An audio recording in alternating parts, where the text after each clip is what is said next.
Everyone. I had said that I was going to come back and do a video because someone had reminded me about something that I meant to talk about a while ago, and that was parole hearings. So my husband was sentenced to 15 years in prison with a 85% minimum. So the earliest that he could have got out was August of 2018. And so he had his parole hearing in 2016. Now, at his parole hearing, there were three people that were sitting, three parole board members, and it was me and my husband, and then I don't know if you all this is just where we live at, but anyway, so basically I went to the parole hearing and I really played my husband up. Like, I told them about what the plans were when he came home, where we were going to live at, that we had a job lined up, which we did, and everything that we had going on to help him succeed on the outside. And the lady at the parole board lady, she specifically said that it was good to know that he had family support to help. It was good to know that he had family support to help him become successful when he was released. And ultimately, that is what ended up getting him, his parole was granted. Now, he wasn't granted to be released immediately. He ended up not coming home until 2019, as you all know.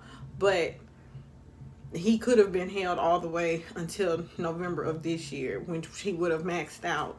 So he did get to come home a year earlier than what he was planned. So I say that to say this: go, if you're able to, go to your spouse's parole hearings.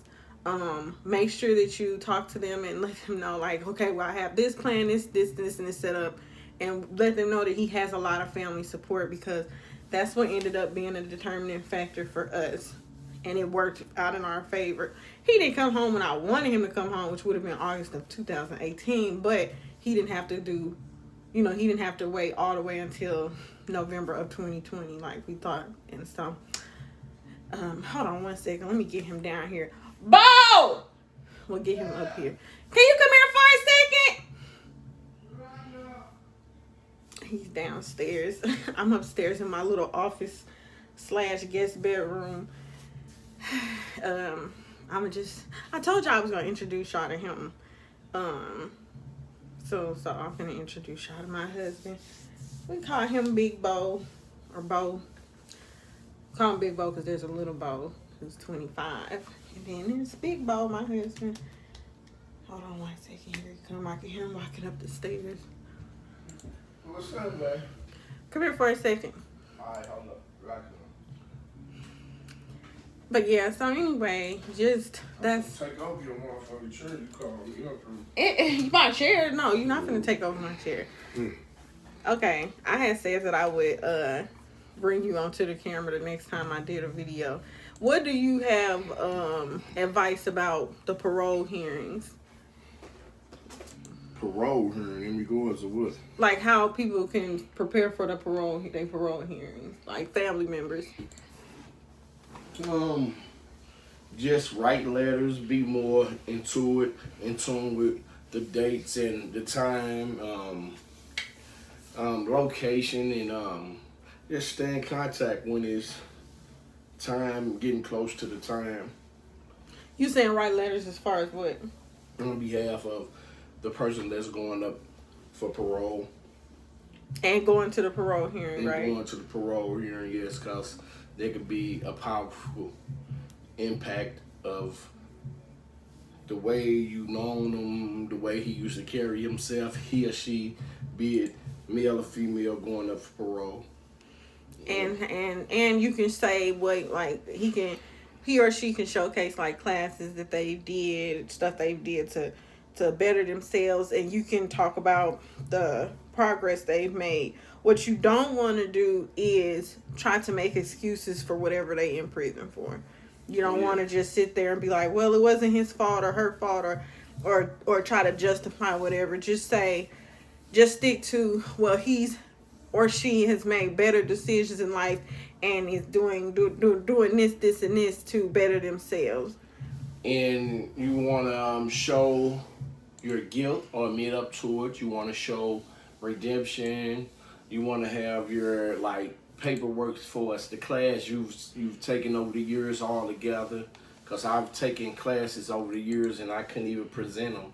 And which it would have been good have I documented it right and kept the certificates. But I never got a chance to show them all it was. It was in my file basically. It was just in my file, and they never. And that'll vary by state to state because some states they'll have they'll have it in your file or you can submit it. Yes. It's not so much so here in Missouri. As she mentioned, it's really not a requirement everywhere, but vary from state to state. What else? It's pretty much, man. Just show them that you willing to accept, admit up to your guilt in the change. And the journey is a hell of a journey. It's a process with family members, man. Some family members, some people fall out with. Some family members remain to stay close to the individual, he or she, while that person is incarcerated. But and tell them what you think people can do to prepare themselves for when their spouse or loved one is about to come home. I mean, What you think? As you and I done, we basically, as close as we was coming to getting close to home, we stayed in the visiting room because she had a concern of something happening and something happening to the extent of the cause of some probably preventing me or me getting hurt on my way out the door. So I just basically worked out and kept to myself.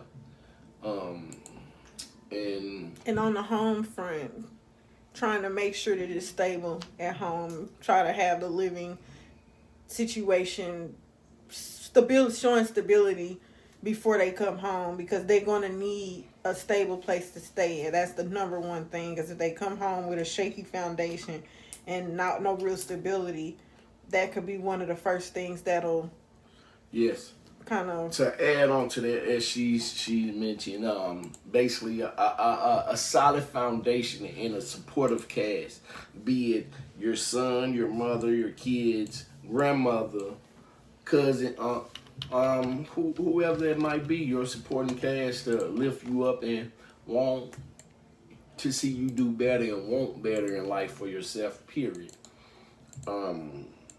My transition was pretty much a blessing. Converted over from being incarcerated to being released, freedom, having my liberty back to a certain degree. I'm so grateful for my wife and thankful of her because she thought of everything. She's you have to be whatever you do, you have to be some type of planner. You got to be some type of planner to be able to convert and move ahead in life, period. So again, my transition, she came and got me, picked me up, had clothes and stuff ready for me. With the help of some of his friends and family and members, they helped me get clothes and shoes and stuff. Yes. I didn't have to do all of that by myself. And pretty much, man, she basically been my rock, my foundation to transitioning from being incarcerated into society, and it's been going pretty smooth, and I'm loving it, man. For the guys that think it's not possible, you're able to do it, man. It is possible. You just can't get out here and try to rush into doing this, that, and the other, and not sticking to your plans or strip to what you had going on to get the stability and giving your family that quality time when you come home, because everybody gonna be pulling you from here to here. You just gotta stay still and do you, man, and do what, like I was telling my people, look, I don't have no time to deal with nobody. I'm trying to put stability in my life, financial stability, learning how to be in society again, learning how to deal with people. And a lot of people don't express how anxiety kick in them dealing with a bunch of people. Although they've been to jail, is some, and given granted the time that's going on, the era of time, is everything, it seems like, is in chaos. So, man, the transition is a journey. It's not basically, it don't start or it don't stop cause you're free. It continue on. It's a continual development, whatever that might be for you. The family, development of a family structure, development of you personally getting your goals aligned. It's like it's a plethora of things. So, man, to each his own, and may we all be blessed on whatever journey we walk in life, and hopefully, considering you have a mate, may she support you as you support her. And that's something we both do with each other very fine and well, and I'm proud of my wife for that. All right, I love you, baby. I love you too. Okay, y'all. So, if you have any comments or questions or anything, to just leave it in the comments, and I will reply back to you as soon as I get it. Until later, I will talk to you guys later. Oh, ultrasound on Thursday. Woo! It's almost time. The princess is almost here, and matter of fact, good loving too. When I came home, I got something pregnant ASAP. The bun is in the oven. She will be baked soon. All right. Bye, you guys. I thank you all for being supportive of my wife's podcast and watching over her, and continue to see her development and the baby development into a different stage. We will allow you all to see Raina at appropriate time, what we think is appropriate to do so. Right. All right. I'll see you guys later.